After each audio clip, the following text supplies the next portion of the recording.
Sano poni. Sano poni.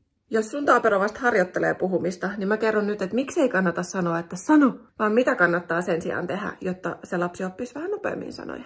Jos sä kehotat lasta vaan sanomaan sanoja, niin silloin sä vaan kehotat häntä toistamaan, ja kommunikaatio on paljon enemmän kuin vaan sanojen toistamista. Lapsen pitää oppia sen sanan merkitys, jotta se voi sitten itse käyttää sitä aktiivisesti puheessaan.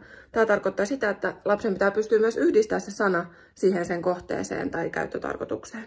Toisekseen, kun sä sanot vaikka, että sano poni, niin silloin sä mallitat sille lapselle 2 sanaa, ja todennäköisesti lapsi on vasta harjoittelemassa yksittäisiä sanoja. Eli jos sä antaisit mallin vain yksittäisestä sanasta, niin lapsi lähtisi ehkä herkemmin jäljittelemään, eli matkimaan sitä sanaa. Ja viimeiseksi lapselle saattaa tulla paine tästä puhumisesta, kun häntä kehotetaan sanomaan jotakin, eli silloin hän saattaa vetäytyä paljon herkemmin pois siitä vuorovaikutuksesta. Ja nyt siis 5 vinkkiä, mitä tehdä sen sijaan. Anna lapselle malli pelkästään siitä sanasta, jonka sä haluat hänen sanovan. Esimerkiksi poni. Mallita lapselle mahdollisimman helppoja sanoja, esimerkiksi huudahduksia ja ääntelyä, niin kuin vaikka eläinten ääntelyt. Harjoittele jäljittelyä, eli matkimista. Matki sitä lapsen toimintaa, niin pikkuhiljaa lapsi oppii matkia sua ja sitä kautta matkimaan sun puhetta. Toista samoja asioita teidän arjen rutiinien yhteydessä ja toiminnan yhteydessä, niin lapsi pystyy yhdistämään sen sanan siihen oikeaan asiaan.